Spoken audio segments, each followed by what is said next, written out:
Olá pessoal, tudo bem? Vamos lá para a nossa palavra do dia, palavra da semana, segunda-feira, e o nosso devocional, amém? A palavra de Deus diz lá no livro de Ezequiel, no capítulo 4: Tu, pois, ó filho do homem, toma um tijolo e pô-lo-ás diante de ti, e grava nele a cidade de Jerusalém. Aqui o Senhor, ele começa a dar instruções para Ezequiel do que ele precisa fazer de um ato simbólico. O profeta Ezequiel teve muitas revelações simbólicas, muito cheio de símbolos, de sinais, inclusive com objetos. E aqui o Senhor diz para ele pegar um tijolo e gravar nele a cidade de Jerusalém. E ele continua dando as instruções para que ele faça um cerco em volta,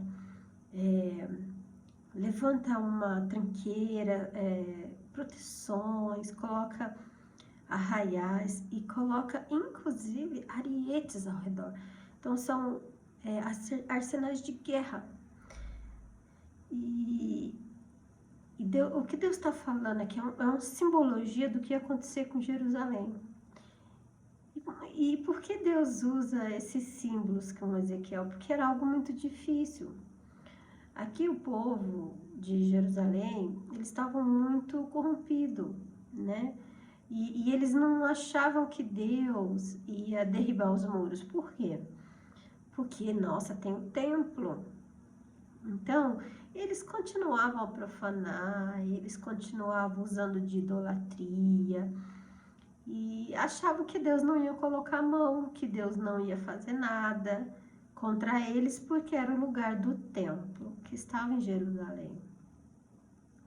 Ele teve as divisões das tribos, do reino do sul, reino do norte. Então, para um lado ficou Israel, do outro lado ficou Judá, né? Jerusalém, do outro lado ficou Judá. Então, assim, existia assim uma convicção de que Deus não ia mexer com eles. E aí o Senhor começa a falar para Ezequiel, um profeta, fazer uma maquete, mais ou menos isso que Deus estava falando para Ezequiel. Ele construiu uma maquete. Sabe quando algo muito difícil de se entender vai acontecer? E Deus precisa desenhar e colorir para o povo entender mais ou menos isso que estava acontecendo aqui. Então, Ezequiel tinha que fazer essa maquete, demonstrando que ia acontecer isso. E ele continuou: e tu toma uma certã de ferro e põe-na no muro de ferro entre ti e a cidade, e dirige para ela o teu rosto, assim será cercada, e a cercarás. Isto servirá de sinal da casa de Israel.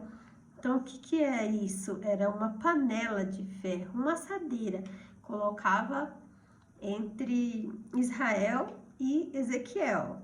Era um simbolismo ali que Deus estava usando com ele. E mostrava o quê? Mostrava que havia uma barreira. Que as coisas não eram bem assim. E ele continua, ó: tu também deita-te sobre o teu lado esquerdo e põe a maldade da casa de Israel sobre ele, conforme o número dos dias que te deitarás sobre eles, levará as suas maldades. Então ele tinha que se deitar em cima do seu lado esquerdo, porque eu tenho fixado os anos da sua maldade, conforme o número dos dias, 390 dias, e levarás a maldade da casa de Israel. Então, 390 dias era um dia por ano. Então, seriam 390 anos de pecado de Israel. Então, seria 390 dias que Ezequiel teria que fazer isso e ficar sobre o seu lado esquerdo, representando os 390 anos de pecado. Aqui o profeta estava sentindo na pele o que ia acontecer.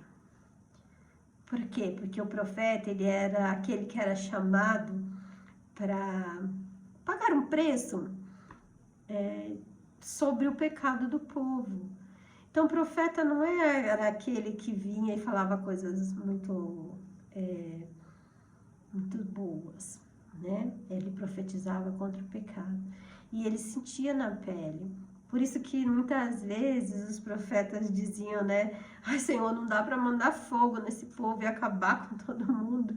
Porque eles sabiam do preço que eles pagavam por se colocar, né? Porque é um chamado, né?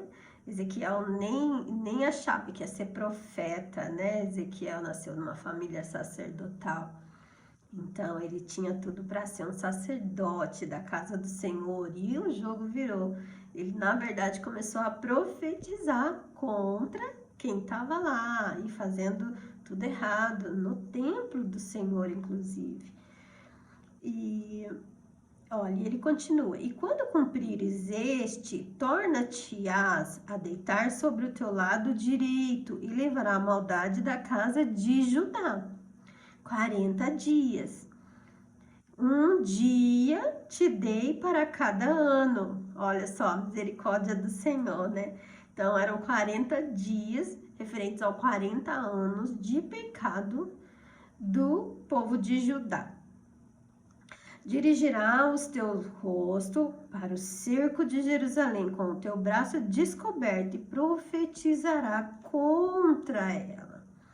E eis que porei sobre ti cordas. Assim, tu não te voltarás de um lado para o outro, até que cumpras os dias do teu cerco. Então, assim, claro que era provavelmente quando ele fosse se deitar, né? E dormir, por isso que ele colocaria cordas para que você não se mexesse. Não era que ele ficaria constantemente assim, provavelmente, a Bíblia não diz, né? Mas é quando se deitar, então seria quando ele se deitar. E então era só os 390 dias referente aos 390 anos do pecado de Israel e 40 dias referente aos 40 anos de pecados de Judá, né? Era o tempo todo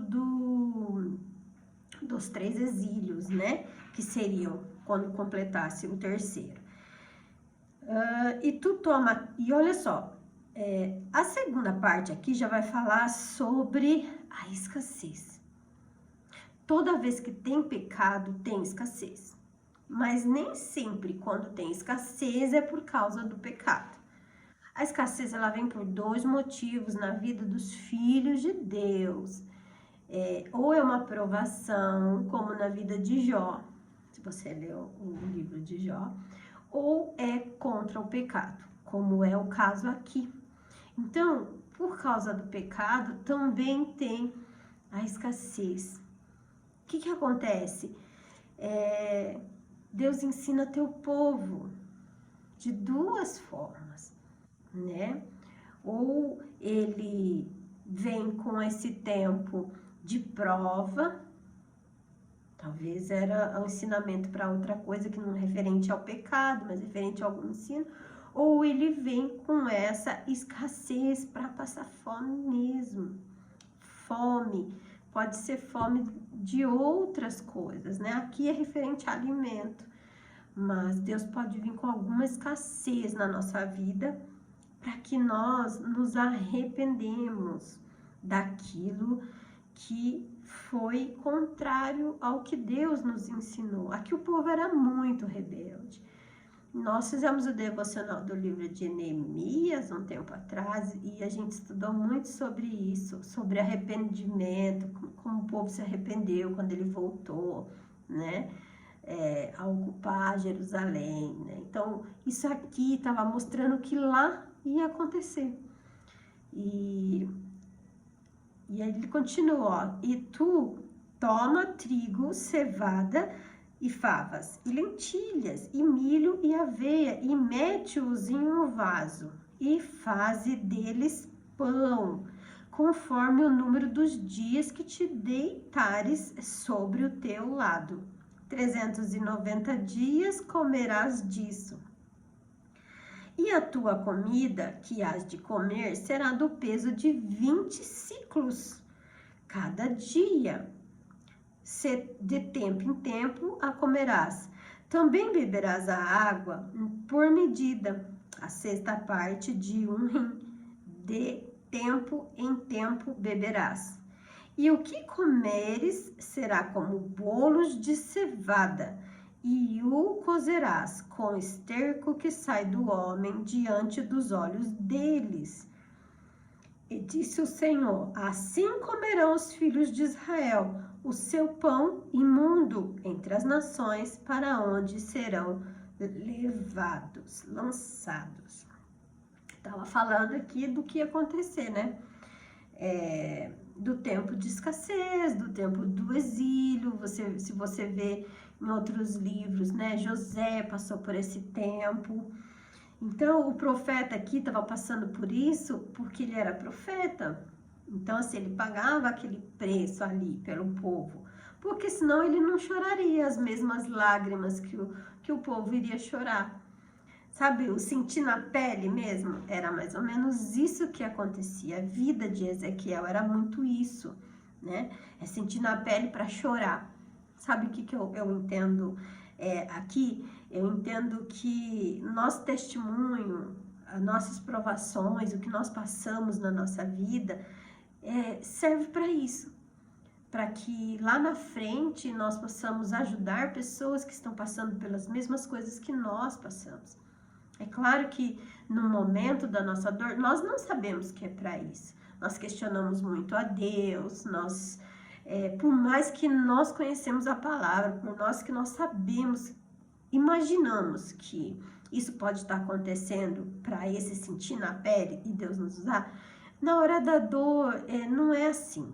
Na hora da dor, nós não imaginamos, até podemos saber em palavras, mas nós não imaginamos, porque é sempre muito além, né? Além de as vitórias, além das conquistas serem muito maiores do que nós imaginamos, a dor também é. Mas a palavra de Deus diz que Ele não coloca em nós algo que nós não podemos suportar. Então, aqui é muito isso, né? Então, Ezequiel, você pode passar por isso, você vai saber o que eu vou fazer com esse povo. Você vai saber, você vai sentir na pele. Ai, é tão forte, né? Porque ninguém quer um chamado de profeta, né? Naquele tempo sabiam que era um profeta de verdade.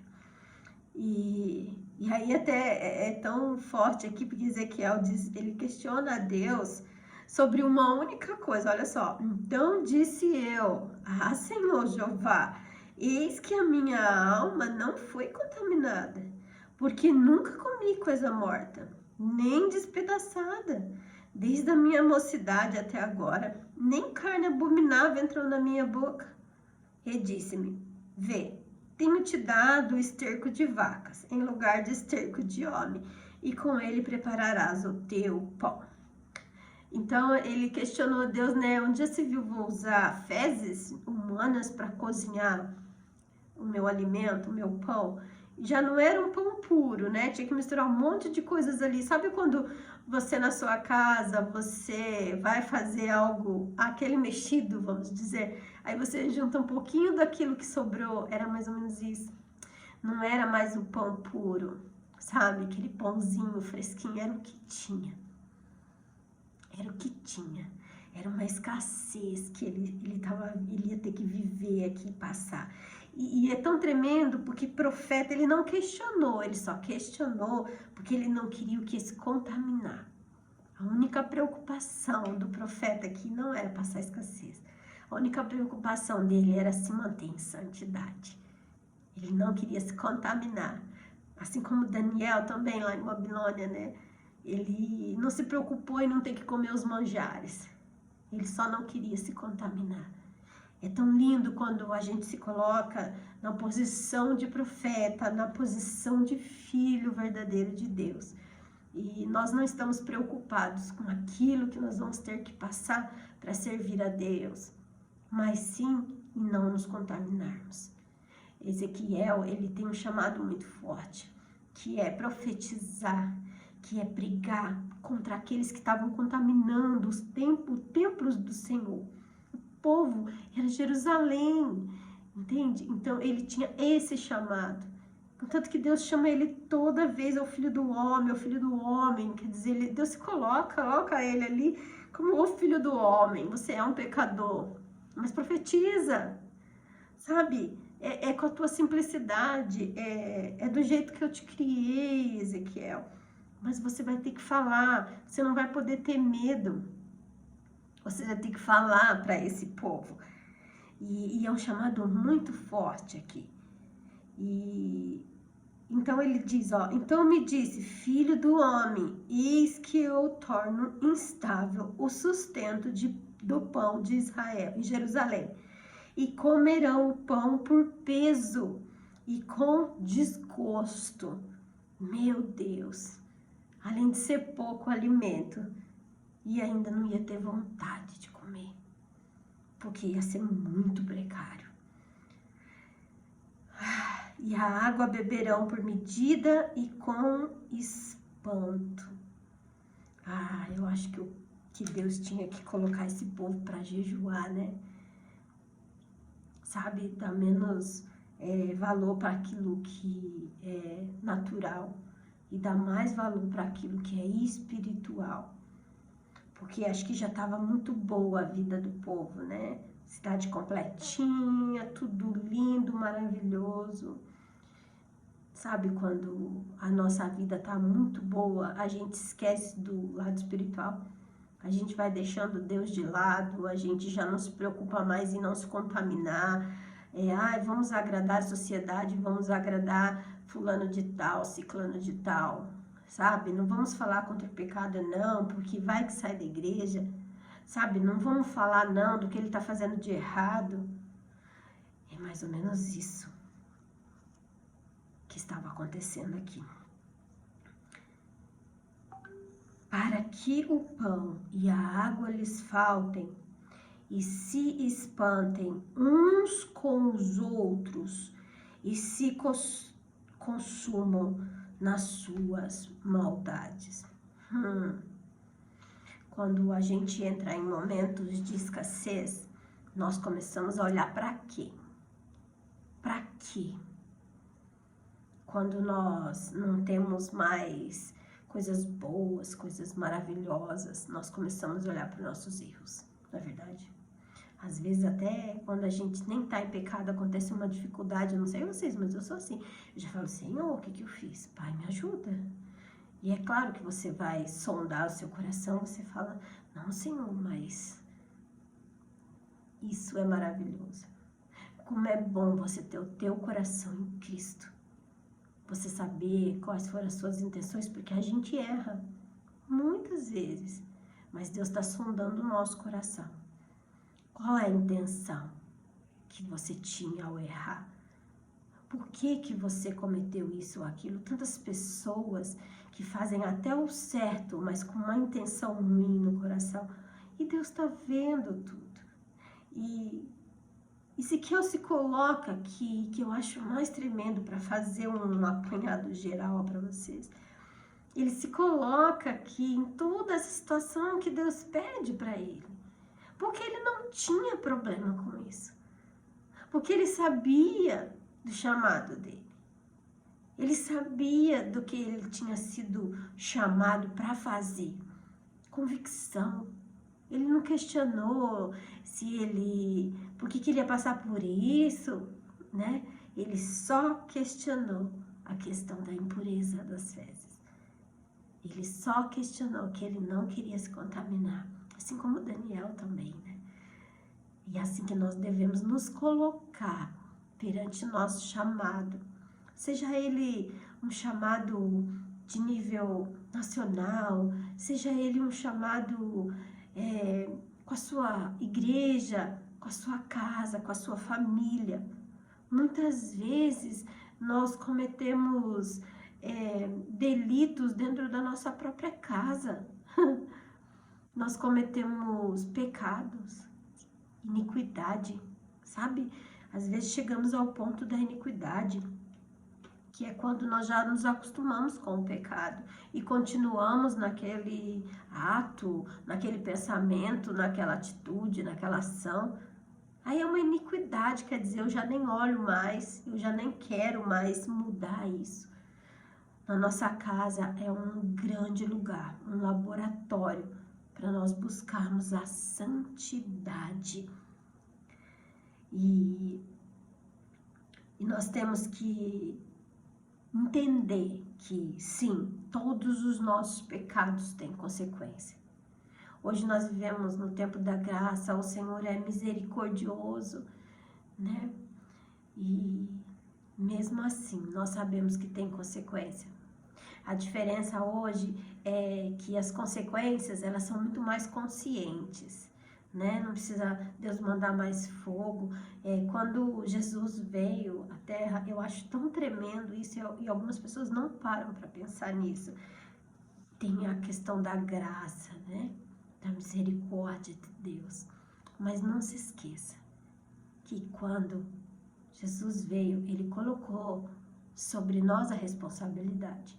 Ele tirou os pecados, tudo que estava acontecendo, Ele se entregou, né, como um responsável.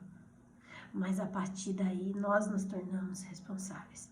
Nós temos, sim, as consequências dos nossos atos. E nós precisamos entender que tudo tem um preço. Nós plantamos morango, nós vamos colher morango. Então, nós precisamos nos preocupar o que nós estamos plantando. O que tem no nosso coração. Porque Ezequiel aqui, ele não se preocupou com o julgamento dos outros. Porque ele sabia que era Deus falando com ele. Apesar de parecer uma esquisitice, apesar de parecer algo muito estranho o que ele tinha que fazer ali, ele não se preocupou. Ele só queria obedecer ao Senhor. Deus, às vezes, Ele coloca sobre as nossas vidas situações em que nós não podemos olhar, mas Senhor, o que vão achar de mim? Entende? Nós temos que se preocupar, nos preocuparmos com o que o céu vai achar de nós. Porque a nossa reputação, ela é válida lá no céu, não aqui na terra. Apartai-vos de mim que eu não vos conheço. Mas Senhor, eu fiz tanta coisa. Não é a reputação da terra que vale. É a reputação do céu. E Deus, Ele não vai te pedir nada que te contamine. Aqui, com relação a como a forma que ele ia cozinhar ali, era para preparar o fogo, né? A comida estaria sobre uma pedra, separada. E mesmo assim, Ezequiel se preocupou em não se contaminar. Deus foi misericordioso e disse, então, tu vai usar esterco de animal. Não se preocupe, Ezequiel, eu vou te cuidar. Não se preocupe que Deus vai te cuidar. Deus pode pedir para você algumas esquisitices que vai contrariar os homens na terra, que vai ser contra um sistema religioso, que não vai agradar muitas pessoas. Talvez você vai ter que falar coisas que não vai trazer uma massagem no ego para muitas pessoas, que vai quebrar a idolatria. Mas você pode ter certeza que lá no céu a sua reputação vai aumentar. Que nós possamos ser como Ezequiel. Se precisar criar uma maquete, se precisar desenhar, explicar, colorir, sabe? Para alguém que essa pessoa está em pecado, essa pessoa está em iniquidade, que nós possamos ter o amor de Cristo para fazer isso. Que nós possamos ser verdadeiros e buscarmos a santidade, para que nós não nos corrompemos junto com aquele que está em pecado. Amém? Que Deus possa te confrontar com essa palavra e, acima de tudo, que Ele possa trazer o seu coração para pertinho dEle e você possa ter a sua salvação, a reputação no céu garantida. Amém? Vamos orar, Pai, em nome de Jesus, Senhor, que essa palavra seja construtiva, Pai.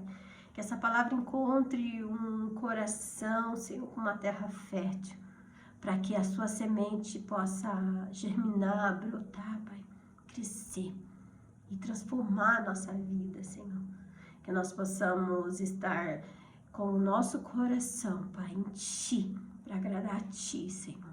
Mesmo que nós tenhamos que confrontar homens aqui na terra, mesmo que nós tenhamos que ir contra, Senhor, pessoas, a nossa própria família, às vezes, mas que nós possamos ter, Senhor, a sua assinatura, Pai, para entrarmos no céu, Pai querido, em nome de Jesus. Encontre o teu filhinho, a tua filhinha, Senhor, desta forma, Pai, com o coração contrito, com temor, Senhor. Que a idolatria seja tirada do coração, que a idolatria seja retirada da sua casa, da sua família, em nome de Jesus, Pai querido. Que tudo aquilo que veio para contaminar, Senhor, não alcance o teu filhinho e a tua filhinha, Pai. É o que eu te peço em nome de Jesus. Amém? Fica com Deus. Beijo grande no seu coração. E até semana que vem.